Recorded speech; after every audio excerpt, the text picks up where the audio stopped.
I think kind of the seeds for tonight were sown by Rempel, who in the past has done a couple of events similar to this, and one of my pieces was involved in one of those events.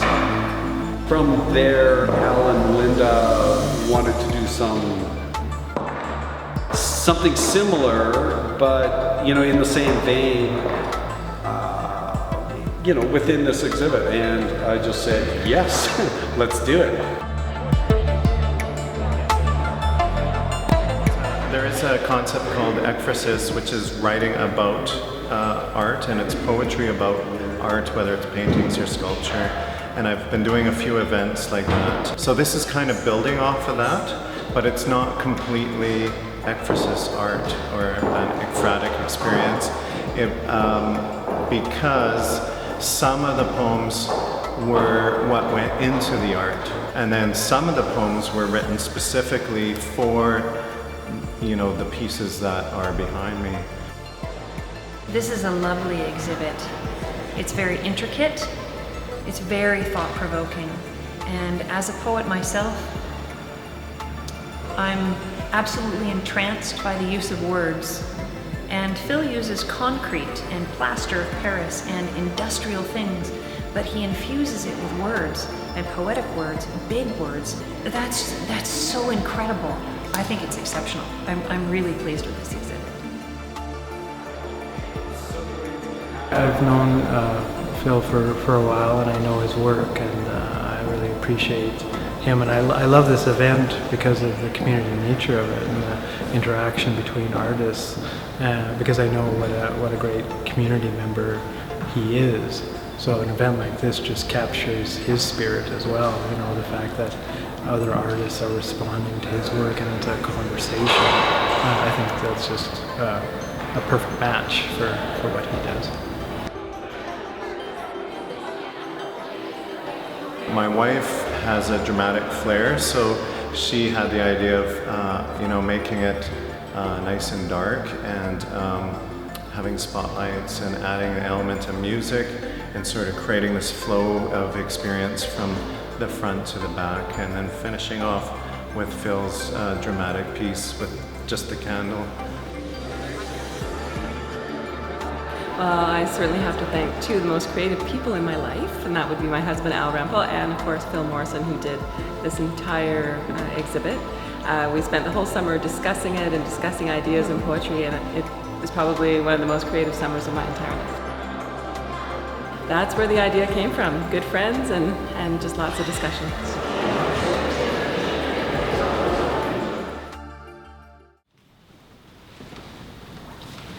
White-headed dandelion, the wind blows.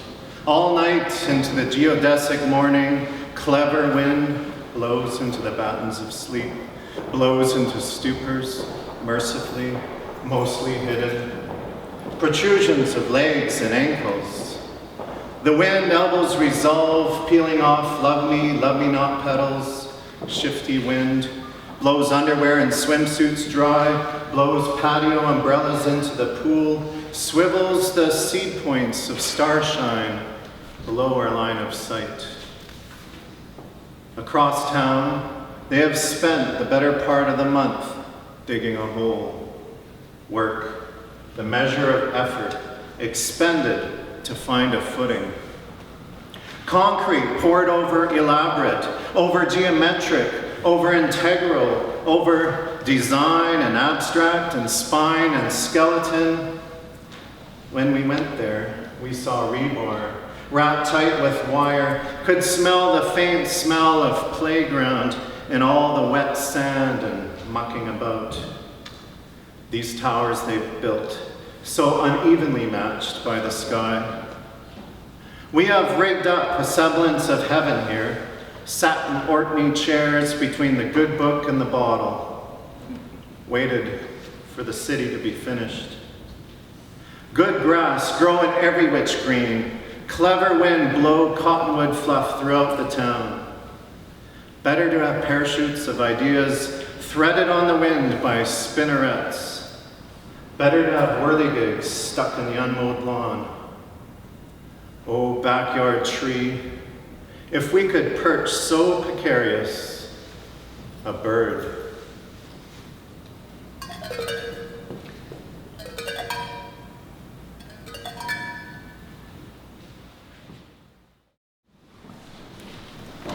Desire and discipline. There is a torso kneeling on a stump in the artist's garden. Its limbs amputated and pinched off with wooden clamps to staunch the flow of blood, to hold in the viscera before it too squeezes out of the body and flops wet to the ground. The wounds seem somehow fresh, the body round and firm, the skin below the tourniquets, shriveled and limp, would one day wither away were it not already cured into concrete. Pinched and crippled, this petrified, headless trunk can no longer move forward and stands as though decapitated in mid-stride. So many tensions. The wounds fresh and terrible, and yet the medium so unyielding, so permanent. The promise of movement, and yet the fact of none. It is the pain concretized, frozen, made manifest, cut and removed from the artist and stood out for observation. I can walk around it, I can inspect it leisurely from all sides, comment on it, compare it to my own injuries, weep, laugh, judge. It is, however, not the pain itself, but a symbol, a representation. And if I enter it, it is a channel into the pain, a river toward understanding, toward community, and I am drawn into its mouth to rush down like white water. Learn a trade, my son, said Dad, and I did. I learned his.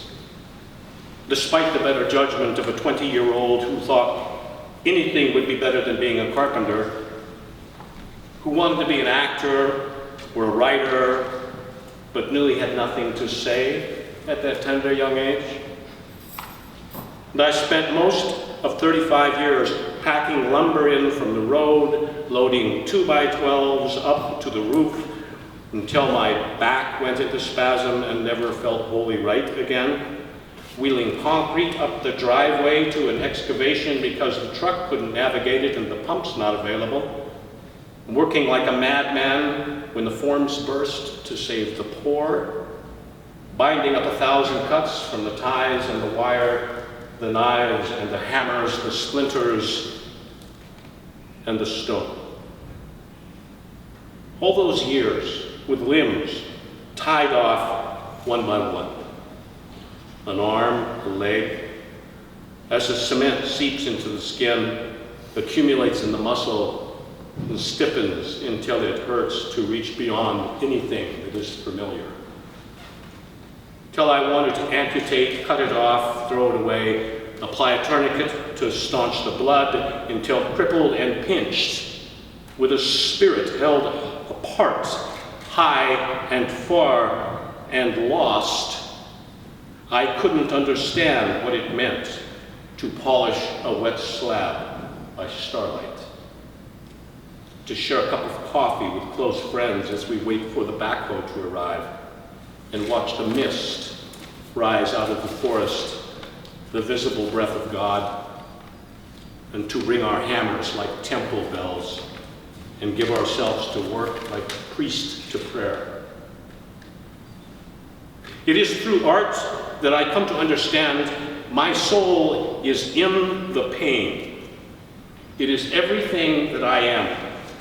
I must reach into it, live in it, relish it, strip off the wooden blocks, loose the tourniquets, and bleed like a stuck pig, a wild thing, until the flow is free and clean, even if the last thing I see is the blue air where my spirit has for so long soared separate, until invited it can descend, and the green herbs at my feet that have risen out of an earth that sends its quiet strength up into my body as spreading and sustaining root. If you cut off the pain, you cut off the joy. Joy resides amid and within all the visceral and ugly evidence of life in the recognition and the reunion of its many parts. My body is a binding of heaven and earth. Wow. I celebrate myself, and I sing myself, for what I assume you shall assume. For every atom belonging to me as good belongs to you.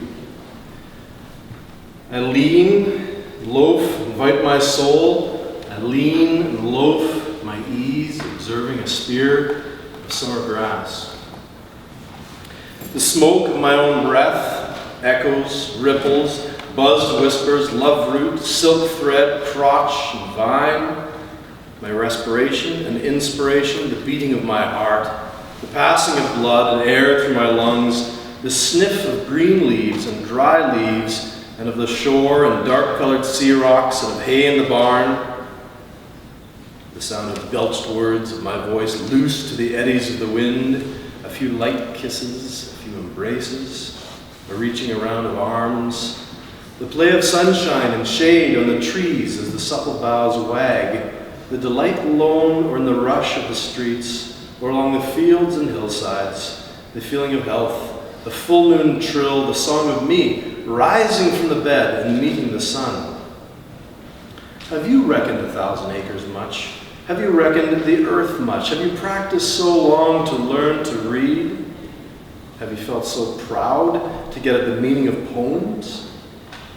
Stop this day and night with me, and you shall possess the origin of all poems. You shall possess the good of the earth and sun. There are millions of suns left.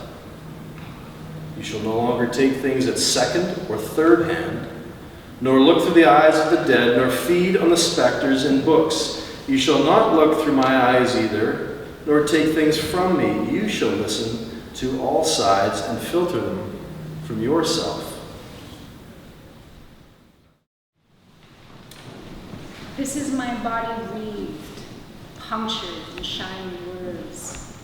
Hands and feet hold. Breezes shoot through, lift like branches. Eyes sealed, call clenched in my throat. Song comes like a croak, bursting the light edges. You can see me in the slices, missing strips of skin. Circling the primordial tower, followed by rage, flames, stone arrows, plaintive pleas, I am struck and struck again. My face is near the surface. You can see it in flashes lightning brings. I've been for 1,000 years blood where there was light, floods and cracks, flares smoothed with tears, skin hardened after the flow. I want to unfold, unclose the place in me that is false. What will I do when I have become light? My body is voice and texture, entirely written. Skin is parchment. When I am no longer how I began, whole, smooth, and unbroken. I have been circling, singing and dancing and falling in wonder at what has been written, what there is still to speak. My chest is wounded, struck with such truth it shattered, slowly turned to stone, to words, to light. My soul is constantly in my hand, yet I do not forget thy law. I am hollowed, hinged by passion that passed through, incandescent, still circling, for thousands of years circling, and I still do not know if I am a falcon, a storm, or a great song.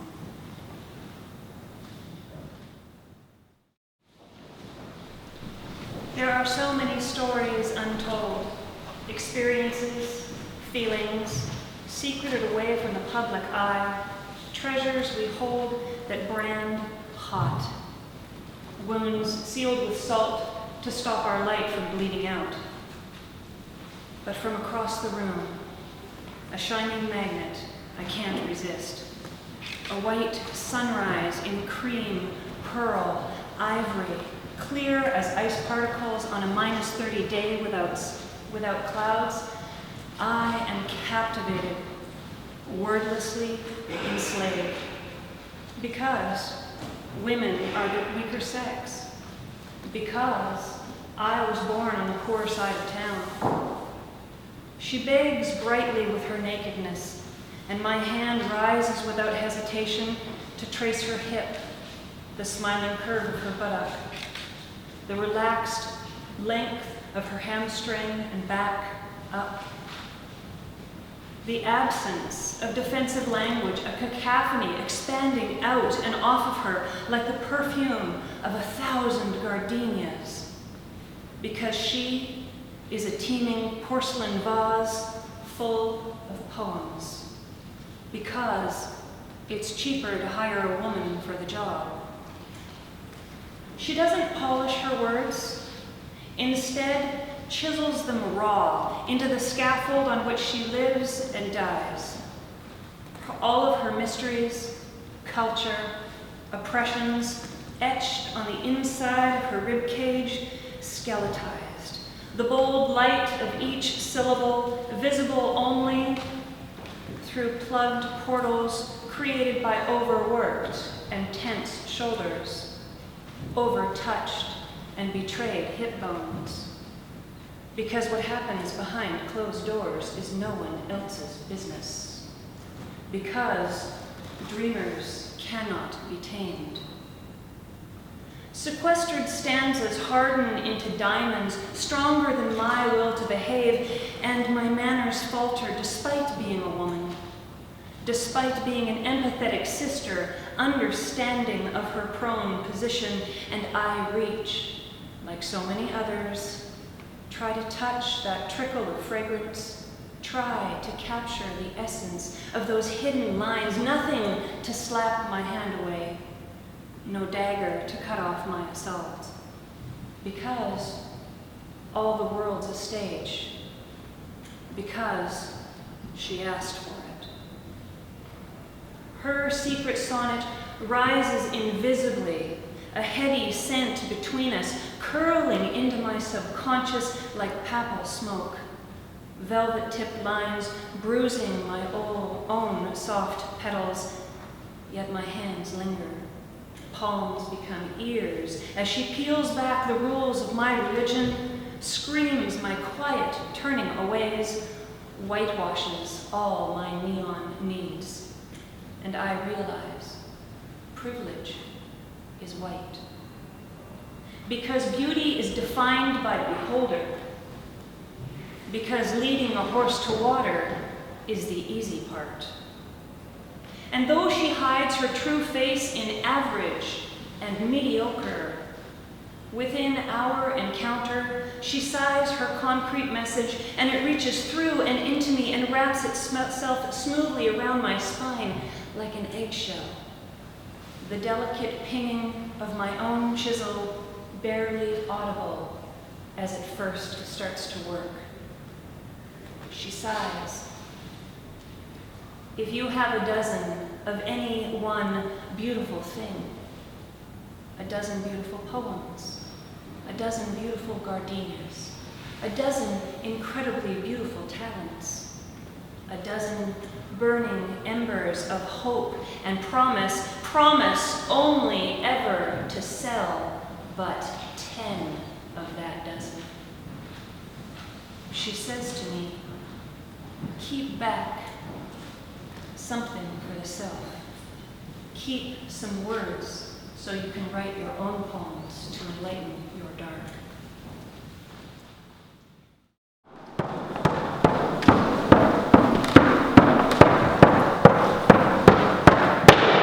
I want you to introduce my husband. I take him down to the lake. I pound on him at night. I can beat him. This is my husband. Right here, in my hand. I left my right hand in the wind. My right hand held the handlebars of when I learned to ride a bike when I was 5. Touched the pine leaves and picked huckleberries until my fingers were purple from juices.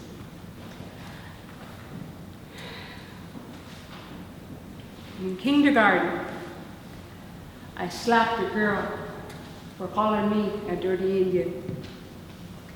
With my hands, I made a mess with flour to make bannock and yeast bread with my mom. With my right hand, I gingerly held a saucer of sweet coffee as I waited for my family to awaken from drunken stupor, and I drank. I held the steering wheel of the truck and I drove my parents home as my dad handled the pedals. I ran through the fields and grabbed dandelions that was later made to home brew. At 7, I held the hand of my mom, who promised me that she would quit drinking and has been sober now for 42 years. With my right hand, I held the head, the body, the fingers and toes of my little brothers, Kevin and Snap. With my hands, I washed dishes and I dried them. With my hand, I laughed so hard I slapped my knee and I wiped the tears from my eyes. With my right hand, I rode steers in the Little British Rodeo. Elbow straight, toes pointed out, and you dug your heels into the bull rope. With my right hand, I shifted gears on a tractor as we did the hay fields. Also with my right hand, I grabbed the twine of the square bales and threw them onto the back of the truck. With my right hand, I shoot left. I play left defense for the Alkali Lake Panthers. With my right hand, I hold the buckskin of my slingshot and I shoot the squirrels and the blackbirds and the crows. With my right hand, I pull the trigger at the turkey shoot, and I won Thanksgiving turkey. My right hand once housed a wedding ring, which I've long ago thrown away. My right hand has held the little fingers and toes of my 5 children and my 5 grandchildren. My right hand has paddled down the Fraser River, down from Dunster to Sunbeam Creek. My right hand pulled the zipper of the sleeping bag as I slept in McBride Peak when it was -25. My right hand held the hand of my best friend, Jackie, when I learned that she was surviving with pancreatic cancer. My right hand at 16 held my baby brother's hand as he died from complications of diabetes. 8 weeks ago, I left my hand in the wind. And I had to learn to appreciate my left. And I drowned with my husband.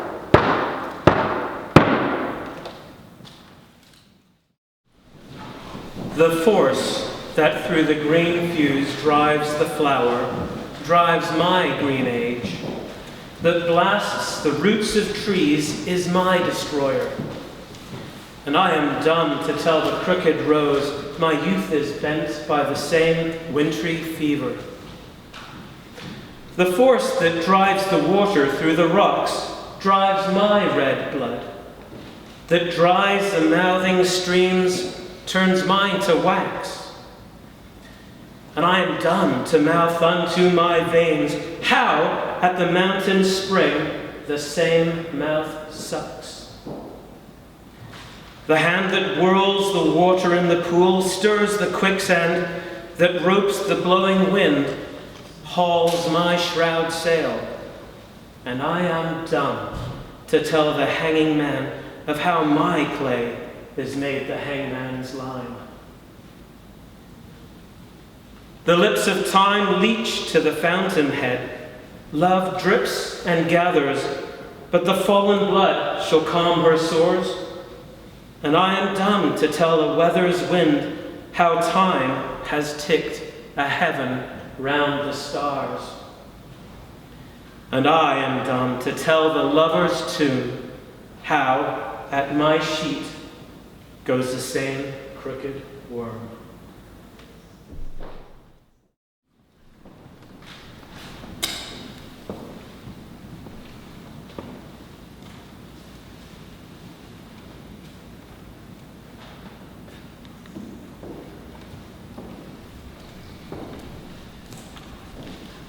Tomorrow, and tomorrow, and tomorrow creeps in this petty pace from day to day to the last syllable of recorded time.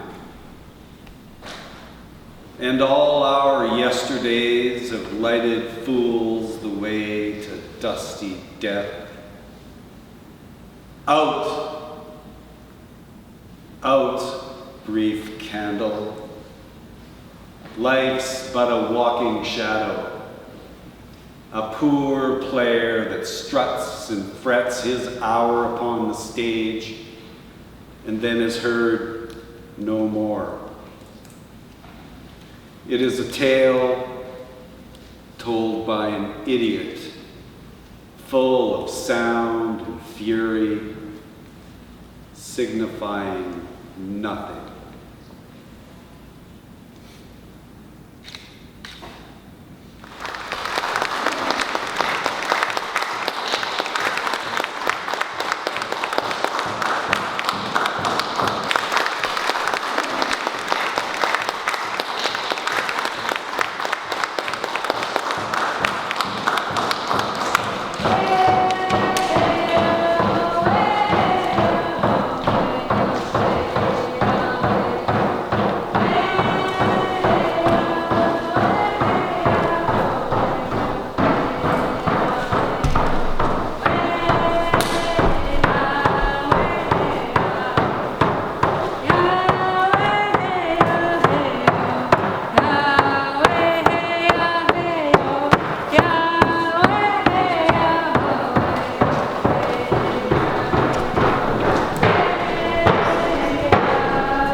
Sculpture and the spoken word are very, very closely related and can touch you in very similar ways.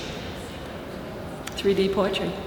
I thought it was brilliant. I love the kind of suspension of not knowing quite how the readers, the poets, and the artwork was going to unfold. I love that the audience had to kind of move and flow with the rhythms of the words and the light, and I thought that was brilliantly done. Yeah. I can't remember who it was. A Canadian philosopher said, actually he was paraphrasing Heidegger, the mere object is not the work of art. What he was getting at is that the work of art happens between people. The objects mediate, but the art happens between people. And that's what was happening here tonight. The people who were here enjoyed it. And that's what I go for as a spoken word poet. I like the audience to come up to me. I like to make an impact to the audience. And this was a perfect forum in which to do that. It was a very successful evening. For me, listening to all of the writers and readers coming from completely different points of view, the variety of writing and yet the appropriateness of all of the pieces that were read, I found quite remarkable. Just all of those different voices melding together to respond to a single exhibition of Phil Morrison's work, right? So many things can wake up. That's what the thing that art does, and it woke up so many different things in so many different people. I think it went awesome.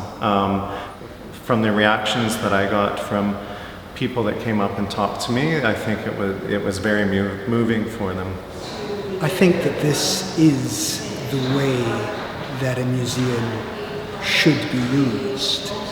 What most impressed me was that it was kind of an insurgency. It was created and mounted and entirely carried off by people who took over the institution and made it their own.